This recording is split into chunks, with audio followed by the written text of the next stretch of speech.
దేవుని స్తోత్రం. హల్లెలూయా. ప్రభునందు ప్రియులైన మీ అందరికీ మరొకసారి ప్రభు అయిన యేసుక్రీస్తు నామములో మీ అందరికీ వందనాలు చెప్తున్నాను. ప్రియులారా, రండి, కొద్ది సమయం యథావిధిగా మనం దేవుని సన్నిధిలో కూడి ఉందాం. మీరు మాత్రమే కాదు, తెలియని వారికి కూడా మీరు పరిచయం చేయండి, దేవుని వాక్యాన్ని వినిపించండి. ఈ వాక్యం ద్వారా మీరు ఎటువంటి మేలులు పొందుతున్నారో ఆ విషయాలు దయతో మాకు తెలియపరచండి. మేము మీ క్షేమం కొరకు ఇక్కడ ప్రార్థన చేస్తూ ఉన్నాం. మంచిది. ఈ సమయంలో పేతురు రాసిన 2వ పత్రిక 3వ అధ్యాయం 10వ వాక్యాన్ని మనం ఒకసారి పరిశీలన చేద్దాం. పేతురు గారు రాసిన 2వ పత్రిక 3వ అధ్యాయం 10వ వాక్యంలో ఒక ప్రవచనాత్మకమైనటువంటి మాటని మనం చూస్తూ ఉన్నాం. అయితే ప్రభు దినము దొంగ వచ్చినట్లు వచ్చును, ఆ దినమున ఆకాశములు మహాధ్వనితో గతించిపోవును, పంచభూతములు మిక్కటమైన వేండ్రముతో లయమైపోవును, భూమియు దాని మీదనున్న కృత్యములను కాలిపోవును. గమనించండి, ప్రభు దినము దాని ప్రభావం ఏ విధంగా ఉంటుందో వ్రాయబడింది దేవుని వాక్యంలో. ప్రభు దినం అంటే ఏ విధంగా ఉంటుంది? అది చాలామంది అది తేలికపాటి మాటగా, అదేదో ఆహ్లాదకరమైన మాటగా భావిస్తూ ఉన్నారు వారి ఆత్మీయ జీవితాల్లో. దేవుని వాక్యంలో మనం కాస్త జాగ్రత్తగా గమనించి చూస్తే ఆ దినము దొంగ వలె వస్తుందట. అంటే నీవు ఊహించని రీతిగా, ఎదురు చూడని సమయాలలో, జాగ్రత్త పడని సందర్భాలలో ఒక్కసారిగా నీ మీదకి వచ్చి పడిపోతుంది ఆ దినం. ఆ దినము వల్ల ఏవి నష్టపోతున్నాయి, ఏవి గతిస్తూ ఉన్నాయి అని మనం చూస్తే, ఒకటి, ఆకాశములు మహాధ్వనితో గతించిపోతాయంట. ఆకాశములు మహాధ్వనితో గతించిపోతాయి. పంచభూతములు మిక్కటమైన వేండ్రముతో లయమైపోవు. పంచభూతములు గాలి, నిప్పు, నీరు, భూమి, ఆకాశము, ఇవన్నీ కూడా మిక్కటమైన వేండ్రముతో లయమైపోవును, భూమియు దాని మీదనున్న కృత్యములు కాలిపోవును. భూమియు దాని మీద ఉన్న కృత్యములు. ఈ రోజున మానవుని యొక్క జ్ఞానానికి, తెలివితేటలకి హద్దు లేకుండా ఉంది. దేన్ని పరిశీలన చేయవచ్చు, దేన్ని పరిశీలన చేయకూడదో తెలియటంలా. మానవుని యొక్క పరిధిలో లేని వాటిని పరిశీలన చేయడానికి ప్రయత్నిస్తున్నాడు. మానవునికి మేలు కలిగే పరిశోధనలో వెనుకబడుతూ ఉన్నాడు. గమనించండి, భూమి మీద ఉన్నటువంటి కృత్యములు, మానవుడు తన జ్ఞానము చేత నిర్మించిన ప్రతి నిర్మాణం భూమితో పాటుగా లయమైపోతుంది, గతించిపోతుంది అని దేవుని వాక్యంలో స్పష్టంగా మనం చదువుతూ ఉన్నాం. కాలిపోవును అని, భూమి మీద ఉన్న కృత్యములన్నీ కాలిపోవును అని. భూమి మీద మంచి ఉన్నతమైన కట్టడాలు ఉన్నాయి, బిల్డింగులు ఉన్నాయి, పర్వత శిఖరాలు ఉన్నాయి, విలువైనటువంటి వ్యక్తులు ఉన్నారు. ఏదో దరిద్రుడు, పేదోడు వాళ్ళు లెక్కలో లేరనుకోండి, వాళ్ళ పరిస్థితులు ఏమైపోతున్నాయి, వాళ్ళ జీవితాలు ఎలా ఉన్నాయని గమనించే పరిస్థితిలో లేరు కొంతమంది. వారిని గురించి వాళ్ళే ఆలోచన చేసుకుంటూ ఉంటారు నిరంతరం జీవించినంత కాలం. కనుక అలాంటి వాళ్ళు కూడా భూమి మీద ఉన్నారనే సంగతి వాళ్ళు మర్చిపోకూడదు. వాళ్ళు కూడా కాలిపోయే సమయం క్రీస్తు రాకడ సమయం అని దేవుని వాక్యం స్పష్టంగా వ్రాయబడి ఉంది. ఈ ఉదయకాలం నా ఉద్దేశం ఏంటంటే, మనం తెలుసుకోవాలి, భూమి మీద ప్రభు రాకడ సందర్భాలలో ప్రతీదీ కాలిపోతుంది అని చెబుతూ ఉన్నాడు వాక్యం ద్వారా. అసలు ఈ కాలిపోయే జాబితా ఎలా ఉంటారు వీళ్ళు? ఆ దినం రాకముందే మనం గుర్తించాలి, కాలిపోయే వాళ్ళు ఎవరు, కాలిపోకుండా ఎత్తబడే వాళ్ళు ఎవరు. ఈ పూట ఎత్తబడే వాళ్ళు ఎవరు మన అంశం కాదు, కానీ కాలిపోయేదానికి సిద్ధపడుతున్న వాళ్ళు ఎవరు, వాళ్ళ ప్రవర్తన తీరు ఎలా ఉంటుందో ఒక 3 విషయాల్లో నేను మీకు జ్ఞాపకం చేయాలని ఆశపడుతున్నాను. మొదటిగా మత్తయి సువార్త 3వ అధ్యాయం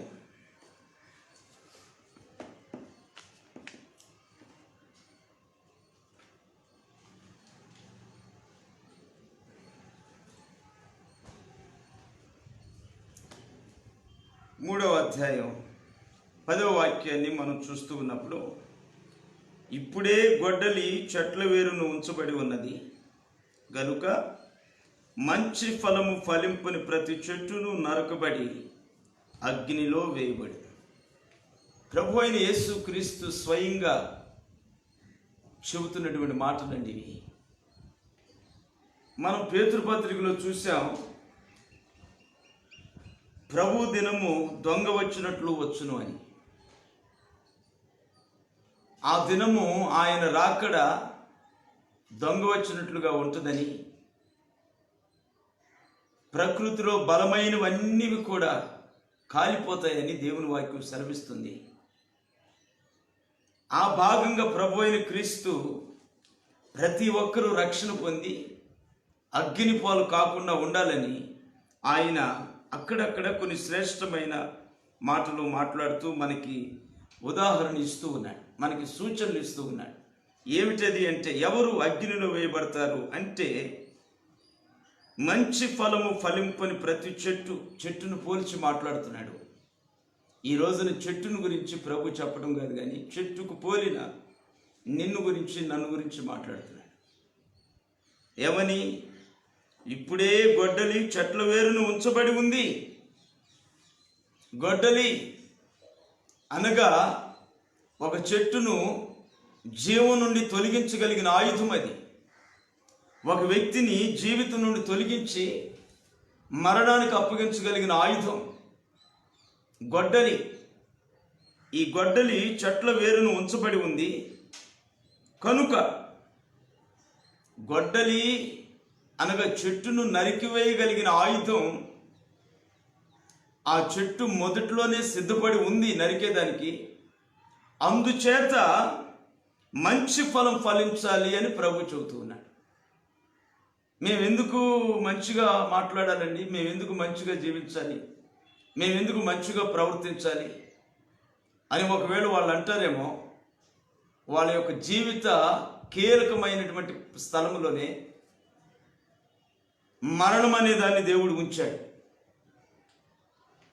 ఈ గొడ్డలి అనేది ఈ రోజున మనకి మరణం అని మనం చెప్పుకోవచ్చు. కారణం ఏంటంటే, మనిషిని జీవం నుండి మృత్యువులోనికి నడిపించగలిగేది మరణమే.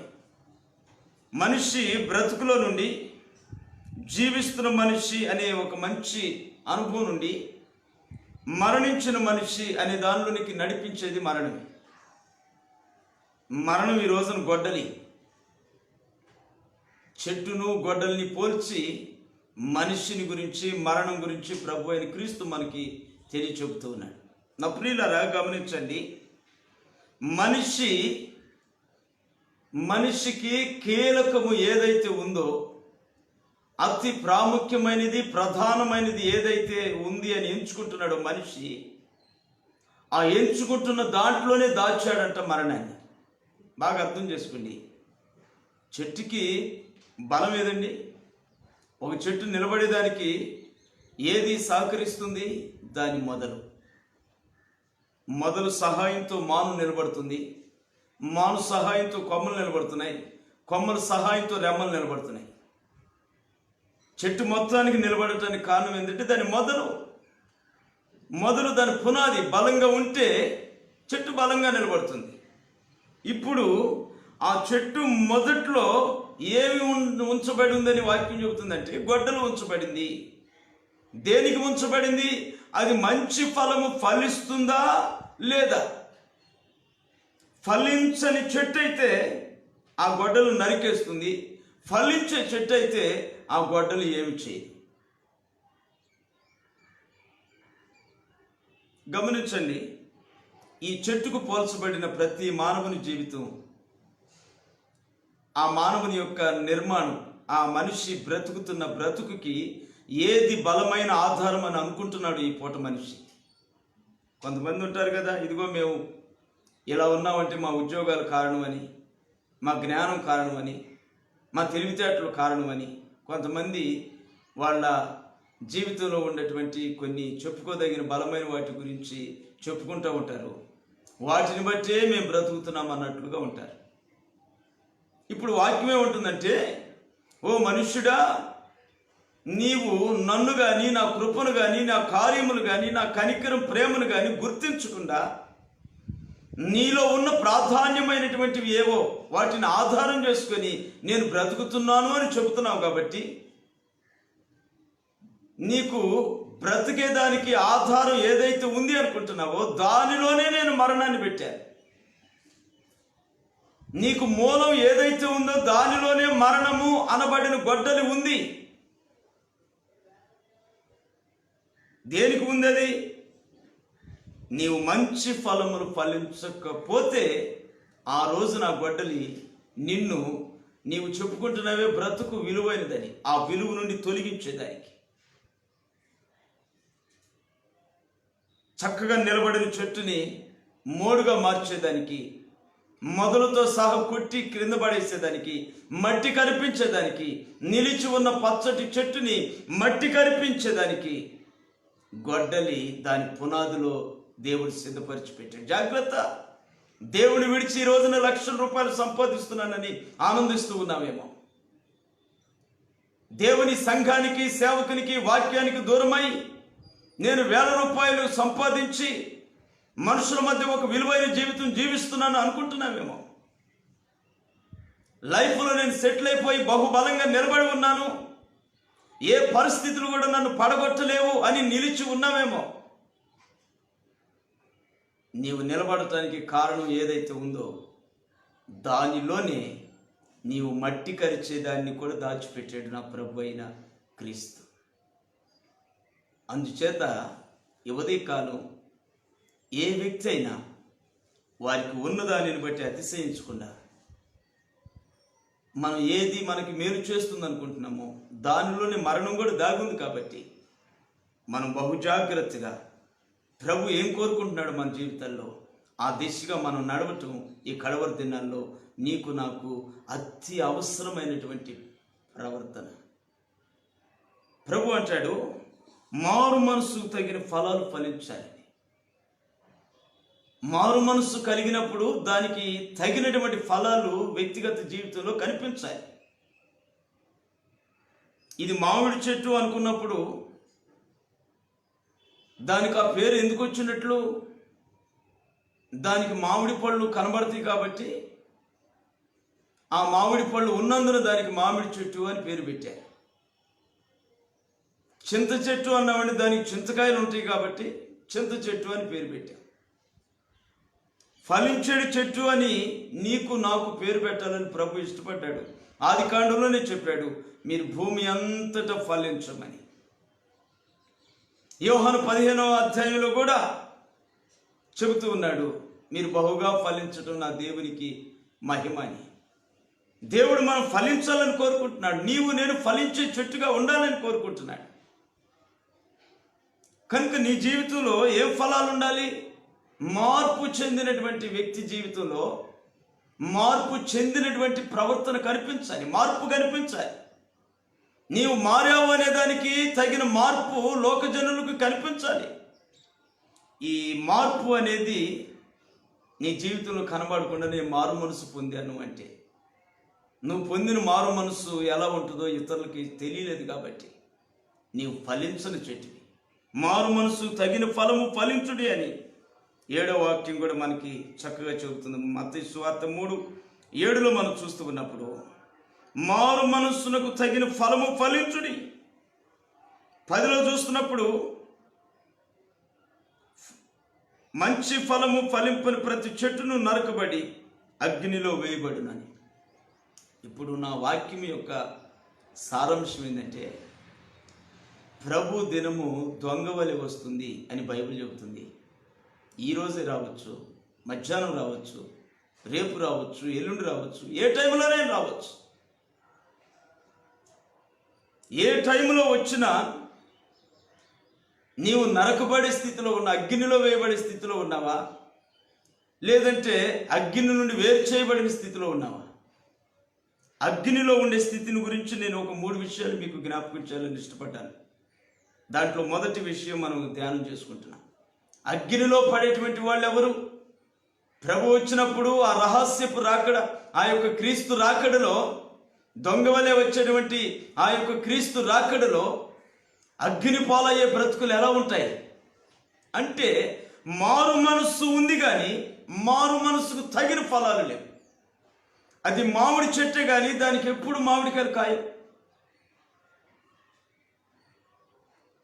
విశ్వాసులే కానీ విశ్వాసాన్ని ఫలించరు వాళ్ళు.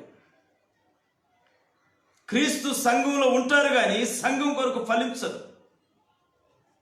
వారు ఫలించనటువంటి చెట్లు అన్నమాట, వ్యర్థమైన చెట్లు. దేవుడిచ్చిన నీరు వ్యర్థంగా తాగి బ్రతికేస్తున్నారు. దేవుడిచ్చినటువంటి సూర్యకాంతి, గాలి, నిప్పు, నీరు సమస్తాన్ని అనుభవిస్తున్నారు కానీ వాటిని ఇచ్చే దేవునికి ఫలించలేనటువంటి వ్యక్తులు. ఇలాంటి వారు ఆ రోజున అగ్ని గంధకాలలో పడిపోతారని దేవుని వాక్యం చెప్పకనే చెబుతున్నటువంటి సత్యం. కనుక నా ప్రియ సహోదరి సహోదరుడా, ఈ ఉదయకాలం ఈ వాక్యం ద్వారా నువ్వు బహుగా ప్రేరేపించబడాలని నేను కోరుకుంటున్నాను. ఒకవేళ ఇప్పటి వరకు నువ్వు కానీ ఫలించకపోతే ఇక మీద ఫలించేదానికి మీరు సిద్ధపడి ఉండాలి. ఫలించండి, ప్రభు కొరకు ఫలించండి. ఫలభరితమైన జీవితం ఎలా ఉంటుంది అంటున్నారా? గలతీ పత్రిక 5:22 మనం చూస్తాం. అవి ఇప్పుడు తీమాకడలే. గలతీ పత్రిక 5:22 మీరు ఈ వాక్యం అయిపోయిన తర్వాత మీరు నెమ్మదిగా చూసుకోండి. ఫలించేటువంటి వ్యక్తుల జీవితాల్లో ఆ ఫలాలు కనిపిస్తాయి, ఆ మార్పు కనిపిస్తుంది. ఇప్పుడు ఆ మార్పు ఏ వ్యక్తి జీవితంలో ఉండదో ఆ వ్యక్తి ఆ గొడ్డల చేత నరకబడి అగ్నిలో పారవేయబడుతున్నారు రేపటి రోజున. అందుకని నువ్వు తక్షణమే ఈ సమయాన్ని పోగొట్టవద్దు, ఈ దినాన్ని పోగొట్టదు. ఒకవేళ నువ్వు ప్రభు కొరకు ఫలించకుండా ఉన్న వ్యక్తివైతే, నువ్వు పేరుకి మారు మనసు ఉంది కానీ మారు మనసుకు తగిన ఫలం నీ జీవితంలో ఎవరు చూడలేకపోతున్నారు అంటే,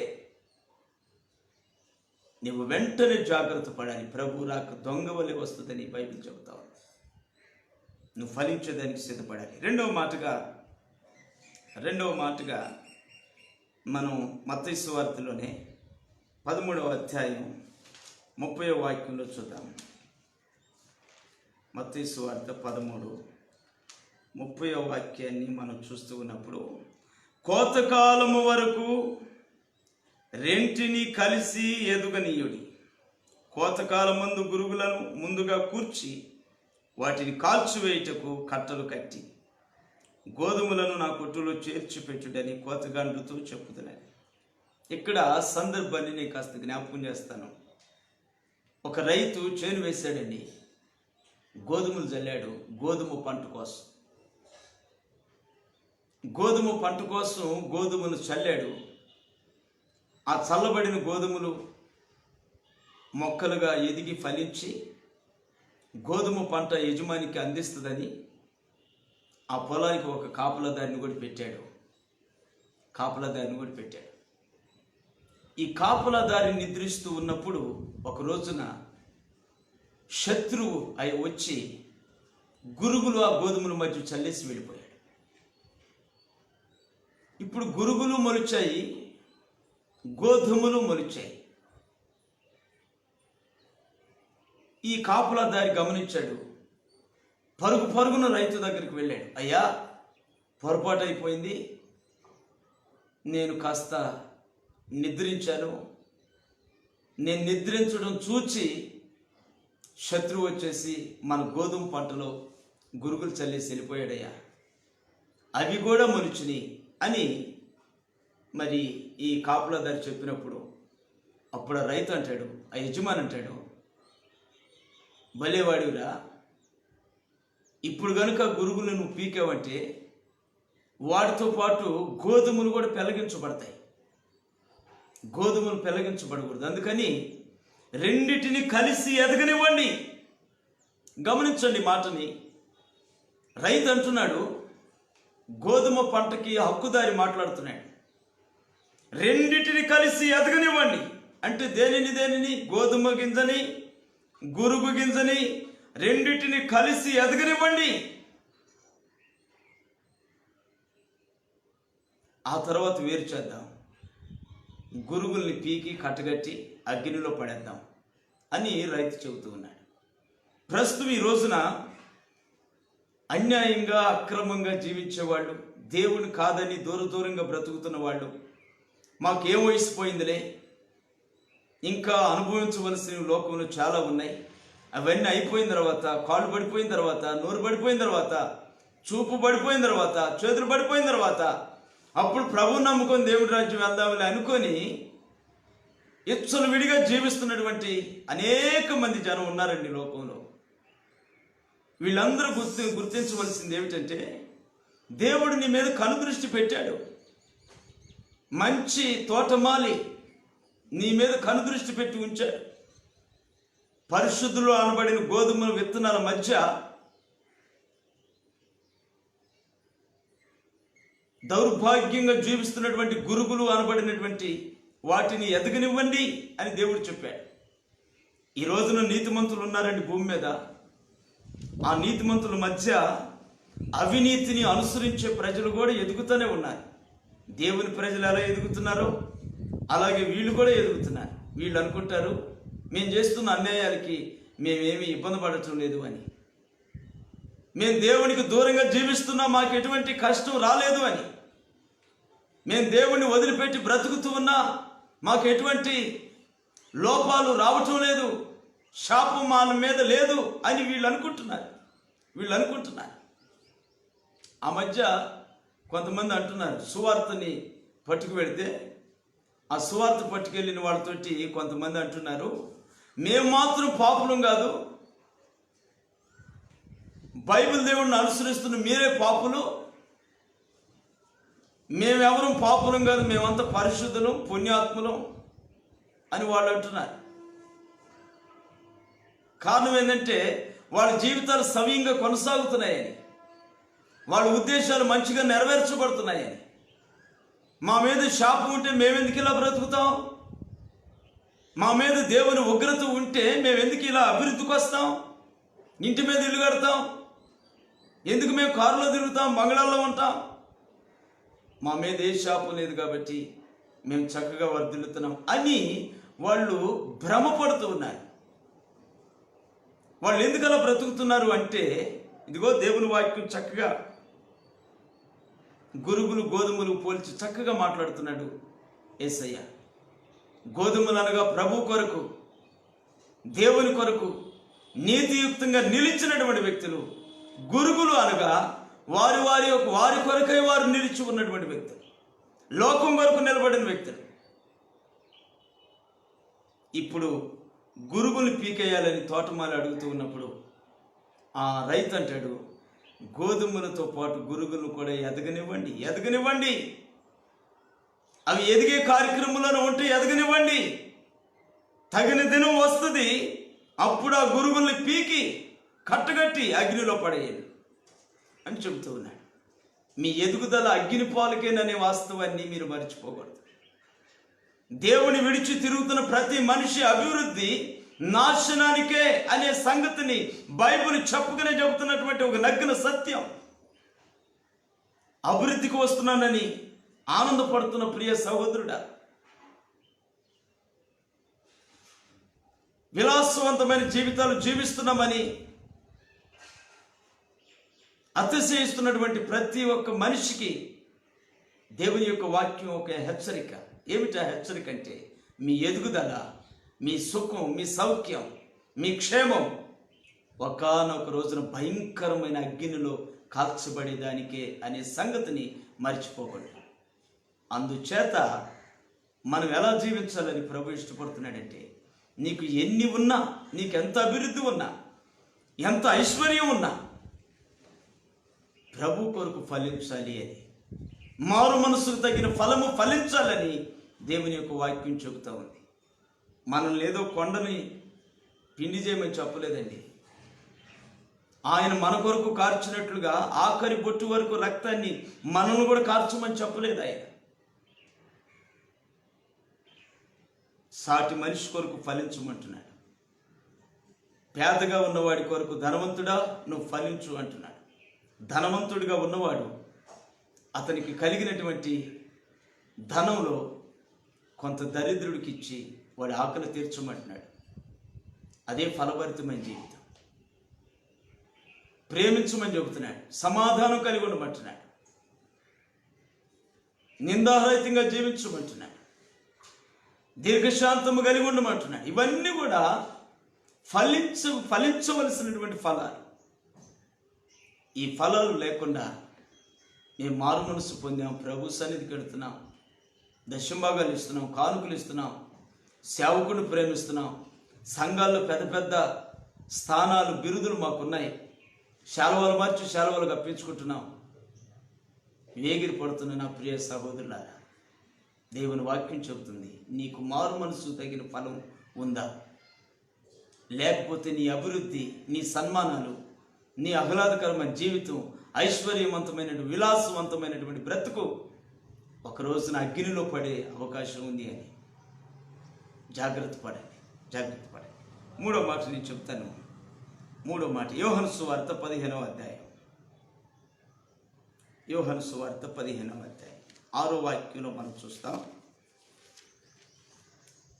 6వ వాక్యంలో, ఎవడైనను నా యందు నిలిచి ఉండని ఎడల వాడు తీగ వలె బయట పారవేయబడి ఎండిపోవును, మనుషులు అట్టి వాటిని పోగు చేసి అగ్నిలో పారవేయరు.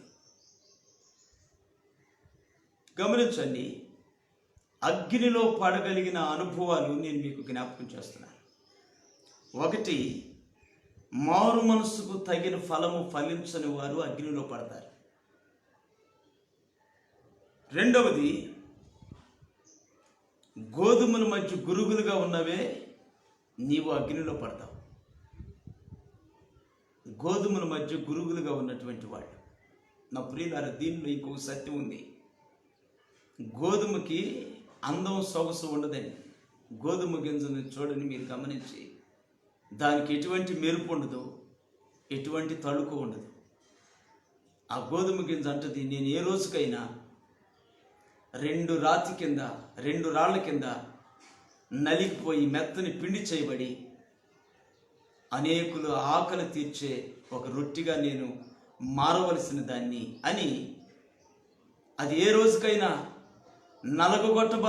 నలగగొట్టబడేదానికే అది ఉంది దాని జీవితం అని ఆ గోధుమ గింజ ముందుగానే తెలుసుకొని, ఎటువంటి హంగు రంగు లేకుండా దానికి తగినటువంటి స్థితిని అది కలిగి ఉంటుంది. గోధుమ గింజ గురుగును చూడండి, దానికి చాలా నునుపండి, చాలా కళగా ఉంటుంది, చాలా సొగసుగా ఉంటుంది.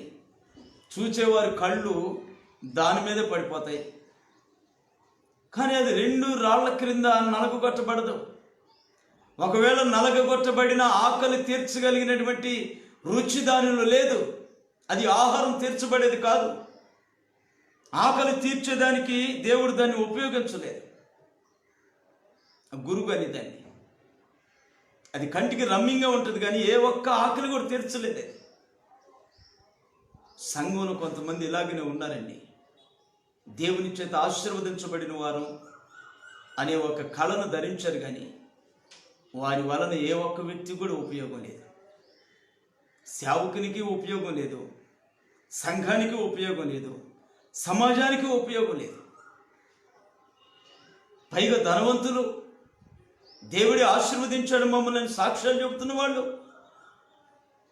వాళ్ళ మూలంగా ఒక పేదవాడి ఆకలి తీరదు, వాళ్ళ మూలంగా సేవకుడు ఏ రోజు కూడా సంతోషించలేకపోతున్నాడు, వారి మూలంగా సంఘంలో ఏ ఒక్కరు కూడా దేవుడిని మహింపరచలేకపోతున్నారు.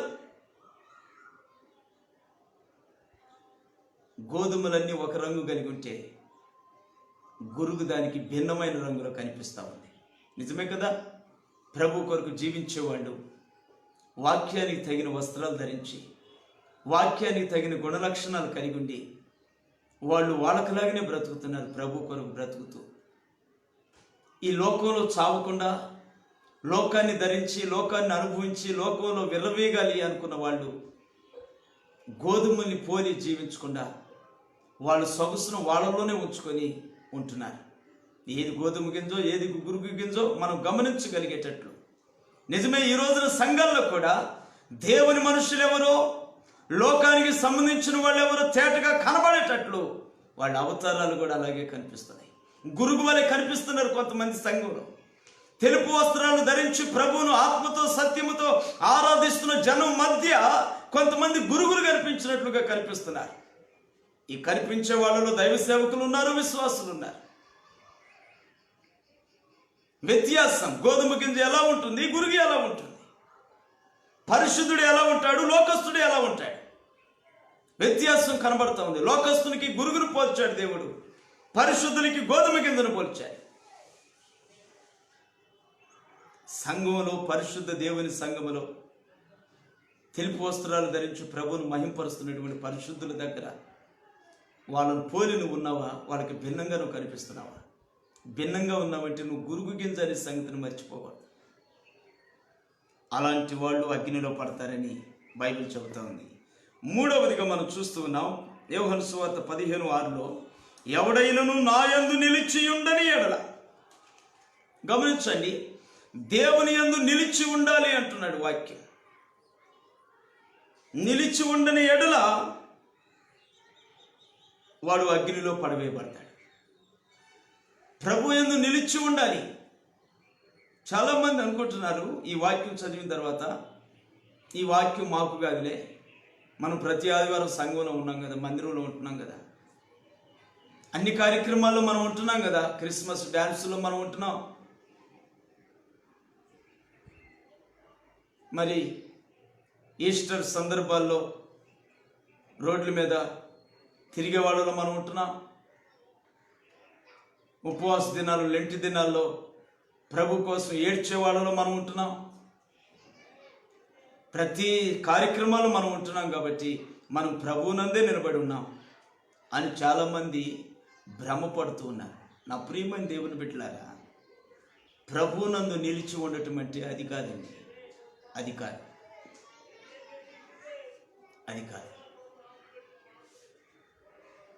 పేతురు ఒక రోజున యేసు ప్రభు ఆయన ఎవరో నాకు తెలియదని అబద్ధమాడుతున్నాడు. అంటే పేతురు క్రీస్తునందు లేడు. క్రీస్తు మనిషిని చెప్పుకుంటే అతనికి కూడా మరణశిక్ష వేస్తారని భయం. అలాంటి పరిస్థితులు వచ్చినప్పుడు నువ్వు ప్రభుతో ఉన్నావు అనేది వాస్తవం రుజువు చేయబడాలి. నీ జీవితం, నీ శరీరంలో రోగం వచ్చినప్పుడు, నీ యొక్క కుటుంబానికి కరువు కాటకం సమీపించినప్పుడు, నిందలు అవమానాలు వచ్చినప్పుడు, యోబు వంటి శ్రమలు నీ జీవితంలో తలెత్తినప్పుడు, ఆ పరిస్థితుల్లో కూడా నువ్వు దేవుని యందు నిలిచి ఉండే వ్యక్తివి కావాలి. పరిస్థితులు అనుకూలంగా ఉన్నప్పుడు దేవుని మందిరం అన్నట్లు, అనుకూలం కాకుండా వ్యతిరేకమైనప్పుడు దేవుడు కాదు అనడం అది సరి అనేటువంటి పద్ధతి కాదు. ప్రభునందు నిలిచి ఉండండి, దేవుని యందు నిలిచి ఉండండి. ఈ రోజున మనుషుల యందు నిలిచే మనస్సు, ధనం మీద నిలిపే మనస్సు, బంధువుల మీద నిలిపే మనస్సు, ఆరోగ్యాల మీద నిలిపే మనస్సు క్రీస్తు మీద లేదండి. క్రీస్తు మీద లేదు. దేవుని మీద నిలిచి ఉండే దానికంటే కూడా మనిషి ఈ రోజున ఐశ్వర్యం మీద నిలిచేదానికి, హోదాలు, పదవుల మీద నిలిచేదానికి ఇష్టపడుతూ ఉన్నాడు. దేవుని యొక్క వాక్యం అంటుంది, మీరు నా యందు నిలిచి ఉండాలి అని. మనం నిరంతరం ఆయన యందు నిలిచి ఉండాలి, ఆయన మాటలో నిలిచి ఉండాలి, ఆయన చూపులో నిలిచి ఉండాలి, ఆయన పరిధిలో మనం ఉండాలి. ఆయన పరిధిలో మనం ఉండాలి. ఏ ఒక్క విషయంలో కూడా నీ సొంతగా నడిచేది లేదు. ప్రతి విషయంలో మనం ఆయన యందు నిలిచి ఉండాలి.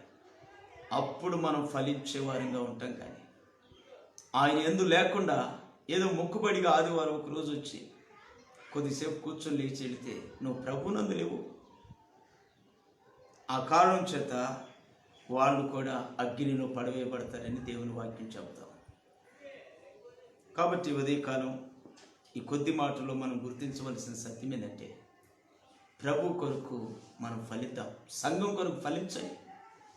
మీకు కలిగి ఉన్న దానితో మీరు మీ బిడ్డలు ఎలా తృప్తి చెందుతున్నారో అదేవిధంగా ఆ కాస్తలోనే కాస్త తీసి సంఘం కొరకు ఫలించాలి. సంఘంలో సేవకుడు, పేదగా ఉన్నటువంటి విశ్వాస బిడ్డలు, వారికి మీరు చేయదలసిన సహాయం చేసి ప్రభు కొరకు ఫలించండి. సంఘం క్షేమం కొరకు మీరు ఫలించండి. దేవుని సువార్త విస్తరించే దానికోసం ఫలించండి. అప్పుడు మహాభయంకరమైన అగ్ని యాత్ర నుండి మీరు విడిపించబడతారు. మన జీవితం మొదల్లో ఉంచబడిన గొడ్డలు తొలగించబడుతుంది. అలాగనే రెండవదిగా గోధుమ వలె ఉండటం నేర్చుకోండి. దేవుని సన్నిధిలో సంఘములో గోధుమ గింజ వలె ఉండటం నేర్చుకోండి. గోధుమ గింజ నేను నలగగొట్టబడి మెత్తని పిండిగా మారడానికే నేనున్నాను అంటుంది. గురుగేమంటుంది? నేను కంటికి రమ్యంగా కనబడేదానికే నేనున్నాను అని గురుగు అంటుంది. ఈ రోజు నువ్వు గురుగుగా ఉన్నావా? సంఘంలో గోధుమ గింజగా ఉన్నావా? గోధుమ గింజగా ఉంటే నీకు లోకం మీద ఆశ ఉండదు. ఎందుకంటే గోధుమ గింజ చనిపోయేదానికే అది ఉంది, మెత్తన చేయబడేదానికి అది ఉంది, రెండు రాళ్ల మధ్య నలిగిపోయేదానికి అది ఉంది. శ్రమల్లో, కష్టంలో, నష్టంలో, కన్నెళ్ళల్లో, ఇతరుల కొరకైన రక్షణ కొరకైన ఆకలి దప్పుల్లో అలముటించేదానికి గోధుమ గింజ ఉంది.